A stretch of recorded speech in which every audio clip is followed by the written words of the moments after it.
Hey, what's going on, folks? It's Larry with Packmasters Dog Training here. So I haven't done one of these car things in a while. So maybe it's time to ruffle a few feathers since some of the people out there love these so much. But all kidding aside, this past weekend I was out in Texas. I was out in Dallas for our free dog training workshop for combat veterans. And just as always, it was absolutely fantastic. It was such a privilege and such an honor for me to meet such tremendous people. I'll never get sick of doing that, you know? We did it out at Nelson Hodges' place. Nelson, can't thank you enough. It was absolutely fantastic meeting you, fantastic working with you, and just really, really grateful for your hospitality and everything you did, because I know you busted your butt. But there was a really important subject I wanted to touch on here, especially because I'm working with so many trainers over the phone right now that are struggling with some dogs. If anyone knows Nelson, Nelson trains a little differently than most. He doesn't use food. He doesn't use tools. He basically uses nothing but a leash, and the name of his place is Canine Human Relationship Institute. And it's a perfect name because for him, that's exactly what it comes down to. That's the most important thing. Now, you would think someone like me that trains with food and tools and has a book out on e-collars that we wouldn't get along, or we'd be exact opposites. Well, the truth is we're very much the same, okay? Very much the same, because when it comes right down to it, the relationship between the human and the dog is the most important thing to both of us. And it was a really beautiful thing to see. I really, really enjoyed that. I respect him a lot for what he does. And we had a great weekend. We had a great time, met a lot of great people. But there was a couple of things I wanted to touch on when it comes to this whole relationship thing with the dogs, okay? You know, social media, the whole dog training thing, it's getting bigger and bigger and bigger, and there's more trainers out there, and there's more information, and people are just so confused. And it just seems like the more we look and the more we search, you know, we're seeing more and more about tools and punishment. You know, that seems to be the big push on the internet. And if that's your thing, that's fine, but we got to dig a little deeper than that, okay? Nelson's place is out on 11 acres out in the middle of nowhere, or as he likes to say, out on the edge of nowhere. It's not even in the middle, and he's right. I mean, it's out there, guys. You know, we had some people that struggle with their dogs and struggle just in life in general because of what they've been through, and we definitely had some dogs that struggle with everyday life. So we did all our normal stuff, you know, everything we normally see and do in dog training, you know, worked with people, we did different things, we did behavioral stuff and food stuff and tool stuff, we did all of that. But even for all the people that were struggling, what we did at the end of that first day is what really, really made the day special for me, what I enjoyed the most over the whole weekend by far. And also what provided the biggest changes in the people and the dogs.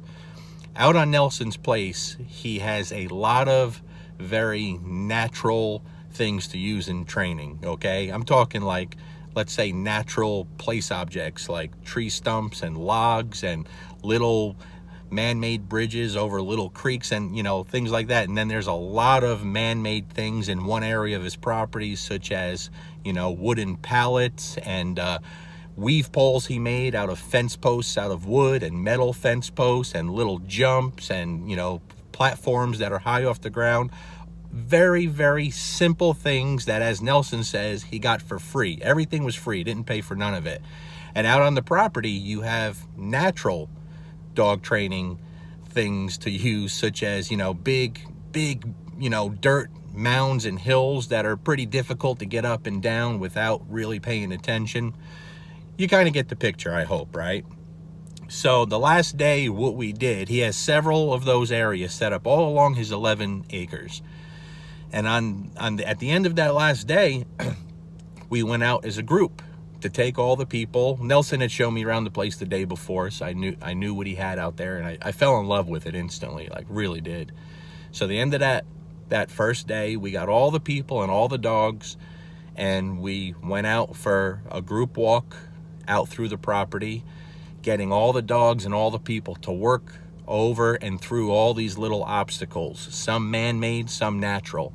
And there was nothing very complicated out there, all simple stuff, okay? But you guys have heard me say before that the structured walk is still the most powerful and the best dog training tool we have available. And I still believe that. Adding the things like we did on that Saturday afternoon is like a structured walk on steroids. It just makes it that much better.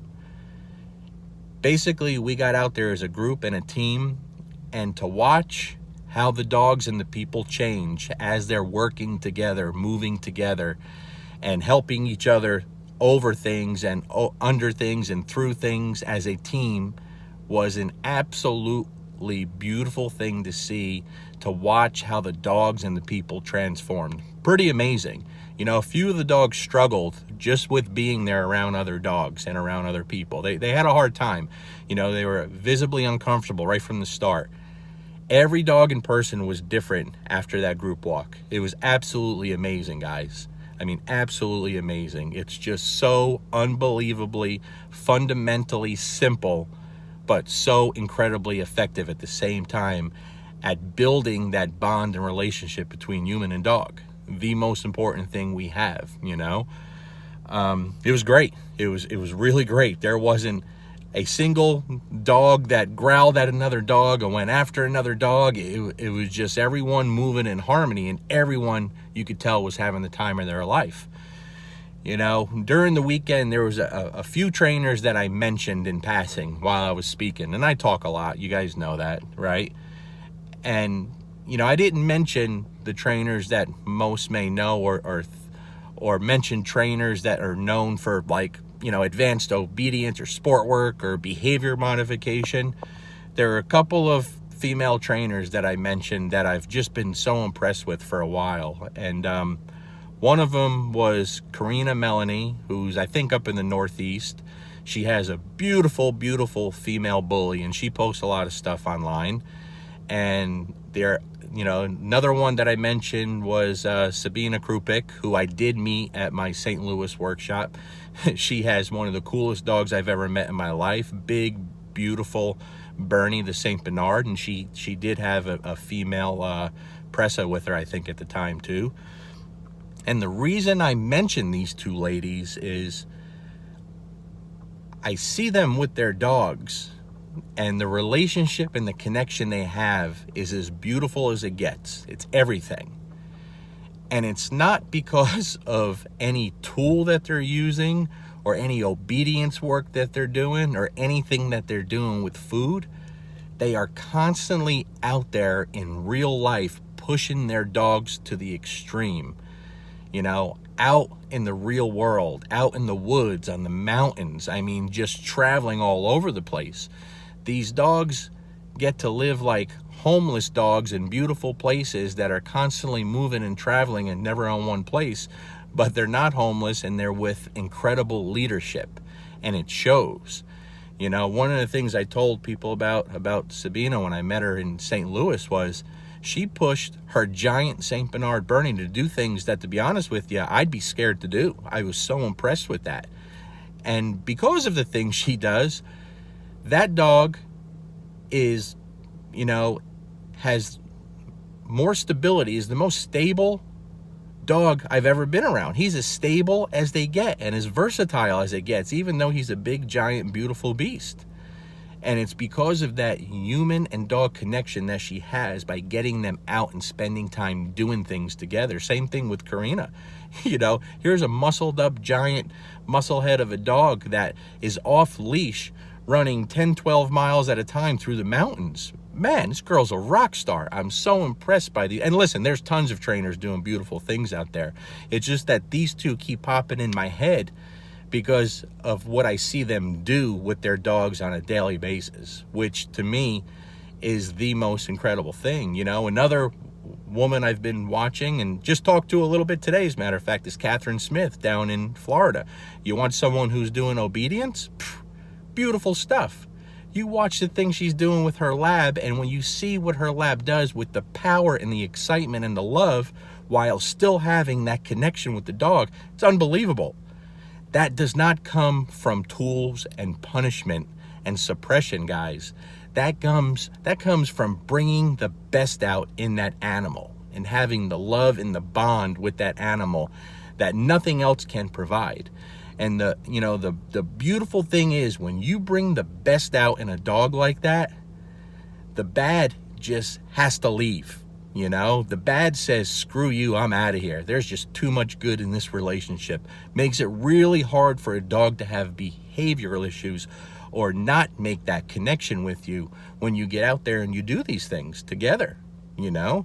Get out to a park and get on a jungle gym with your dog and work through it together.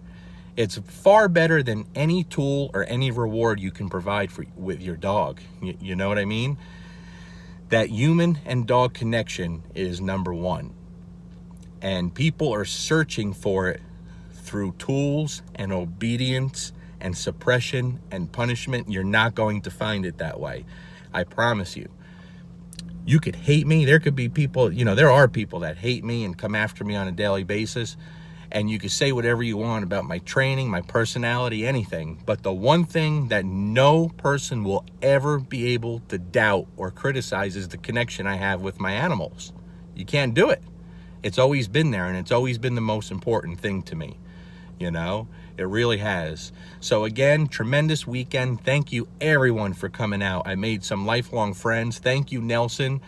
Enjoyed everything, and it's so great to see another trainer who has the same beliefs that I do. Yours are probably even stronger than mine. And thank you for the ladies I mentioned for giving me something to talk about, because you guys are killing it. And for everyone else out there too that is putting the relationship over everything else. Okay, the real dog trainers, you guys are killing it. Peace.